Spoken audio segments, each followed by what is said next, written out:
Joining us now is political analyst Jim Warren, executive editor of NewsGuard, which rates the credibility of news and information sites. Good morning, Jim. Morning, guys. Let us look at the 5 things to know, a matchup few crave.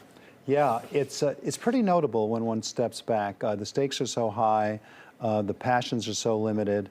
Whether you're nervous about Biden's age on one side, Trump's veracity on the other, or like a lot of younger voters, both Democrat and Republican, doubts about the system, you look and say, is it possible we could have done just a little bit better than reprising this matchup? And even Trump's victory speech last night, the indefatigable Trump, seemingly of inexhaustible energy, after he got through his usual litany of false statements, which would keep folks at NewsGuard busy for a long time, he was lacking his usual passion and energy. So it's not just Joe Biden that perhaps has lost a step. And it just seems symbolic of a race that a lot of folks aren't really engaged in. Let's talk about Haley stepping down. You say Haley's comet breaks up. Yeah, and so now it disappears, as you say, perhaps as early as 9 a.m. Chicago. There was no more rationale, really, for her running. Trump totally ran the table last night. As you said, guys said, Vermont, population 650,000, slightly bigger than Milwaukee, was the only place that she won at.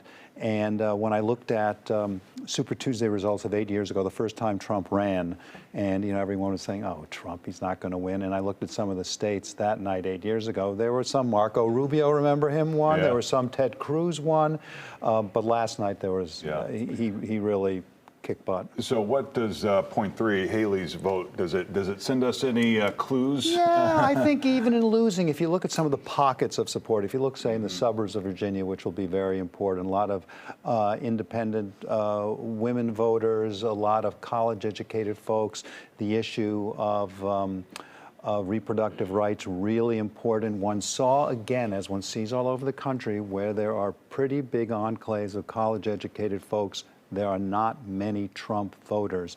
And I think that's something for his camp to be worried about. You say there's 2 big unknowns, both have to do with Trump, his legal problems and lack of money. I think, yeah, number one, the legal problems. I mean, the conventional wisdom, particularly among us in the media, is, oh, this just reaffirms the support of his diehards. It's too early to say. It's too early to say what the national reaction will be to the Supreme Court making a decision on whether or not he has immunity, or the case about the Playmate, or the case about the Capitol riot, or the case of perhaps trying to overturn the Georgia election. It may really reaffirm some of the doubts people have about his veracity. Remember, even in winning, he had lost the popular vote, so keep your eye on that. Yeah, and he's meeting with Elon Musk looking for money. Clearly. People say, oh, the guy is so rich. Well, he's not very liquid. There's not a lot of cash on hand. He's already going to be forced, it looks like, to spend hundreds of thousands of dollars, hundreds of millions of dollars, $400 million in a court case in New York that's at least going to have to be put on escrow. He got by his first 2 elections with lots of free publicity from folks like us in the media because, well, he was just such a curiosity and such a newsmaker. That's not going to be the case. Joe Biden, for all his ills, has a huge money advantage, and if those guys can get their act together and come up with what seems to be a sensible, effective campaign mantra, that could really boost Biden ultimately. All right, Jim Warren, thanks for being with us. Thanks, Jim. Guys.